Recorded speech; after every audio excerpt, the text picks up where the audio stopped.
Welcome to the TOEFL listening section. In this part, you will hear one or more conversations in an academic or campus context, such as a discussion between a student and a professor or between two students. You may take notes while listening. Listen to part of a conversation. You will hear it only once, so listen carefully. After the conversation, you will answer questions about what you heard. Some questions will ask you about main ideas and details. Others will ask about implied meaning, speaker attitude, or how ideas relate to one another. Use both what is stated and what is implied to answer. Good afternoon, Professor Reed. Thank you for meeting with me during office hours. Good afternoon, Daniel. How is your literature review on epigenetic inheritance mechanisms coming along? It is interesting, but I am getting confused about which mechanisms actually transmit environmental effects across generations. That is a central question. Epigenetic inheritance mechanisms refer to molecular changes that affect gene expression without altering DNA sequence, and that can be passed to daughter cells or sometimes to offspring.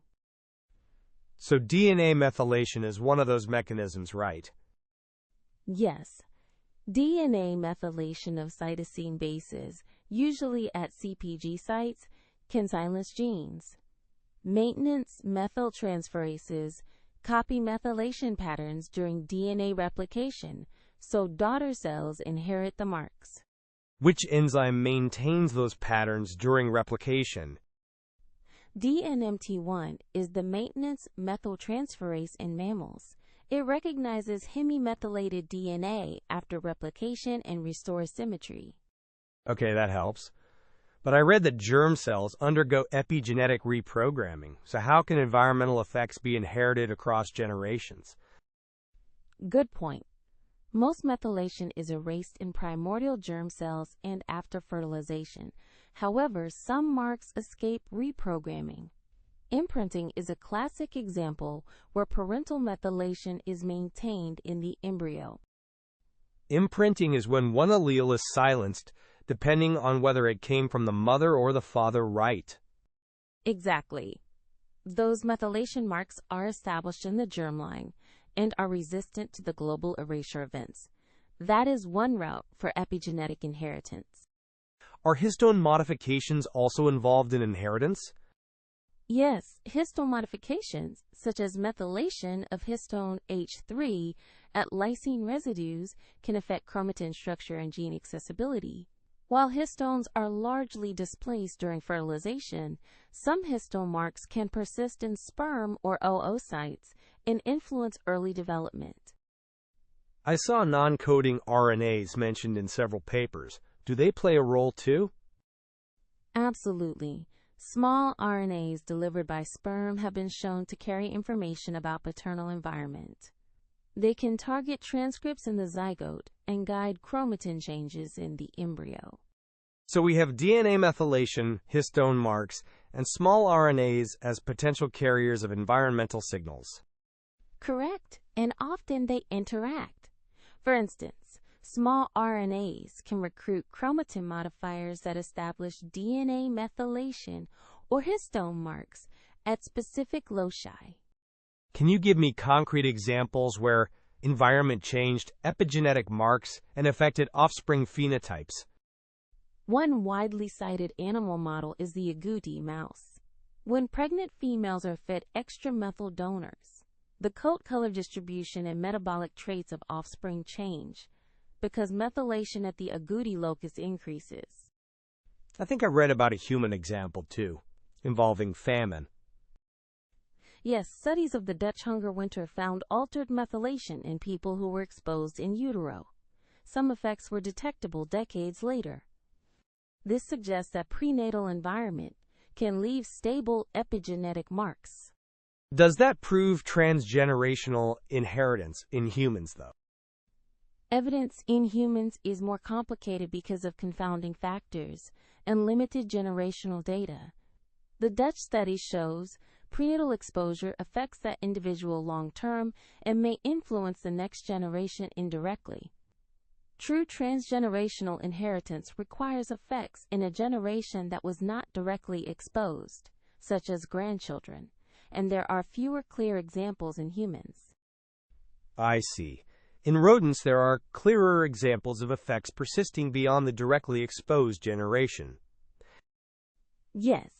For instance, paternal stress or diet in male mice can influence offspring metabolism and behavior through sperm-borne small RNAs and altered chromatin at specific loci.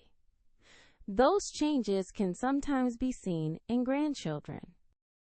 When we write up mechanisms in my review, should I treat epigenetic inheritance as common or rare? Be nuanced.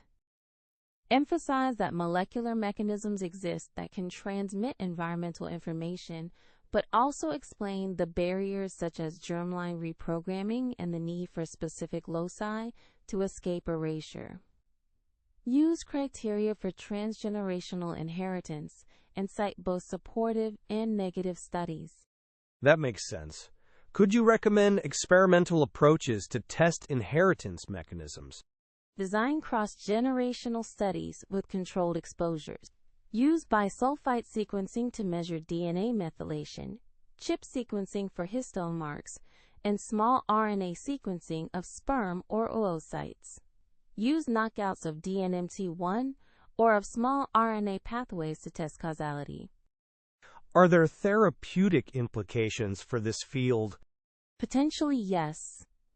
If environmental exposures create harmful epigenetic states that persist, we might be able to reverse them with targeted epigenetic drugs or nutritional interventions that modify methyl donor availability. But we must be careful about off-target effects. I feel clearer now. To summarize, mechanisms include DNA methylation maintained by DNMT1, histone modifications, and small RNAs. Some marks escape reprogramming and can mediate transgenerational effects. Examples include the agouti mouse and the Dutch hunger winter. That is a good summary. Also mention imprinting and the interactive nature of different epigenetic layers. If you want, I can read a draft of your review next week. I would appreciate that. Thank you for the guidance.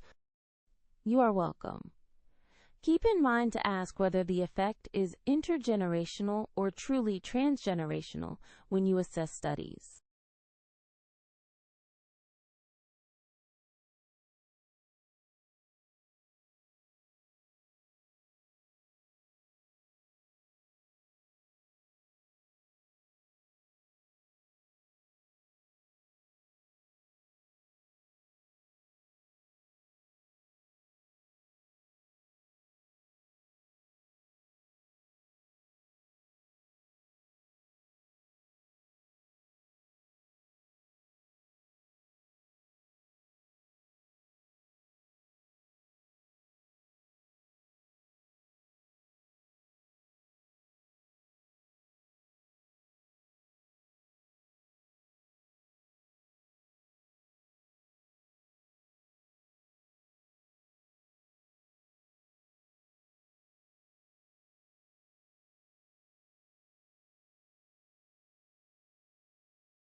Listen again to part of the conversation, then answer the question.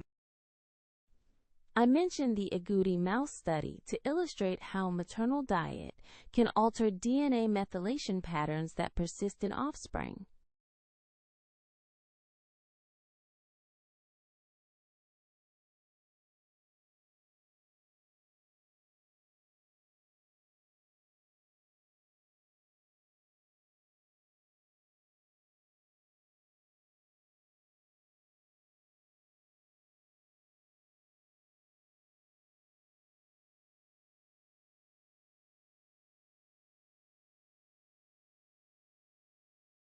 This concludes the conversation portion. For more TOEFL practice tests and study materials, visit Spinta.org.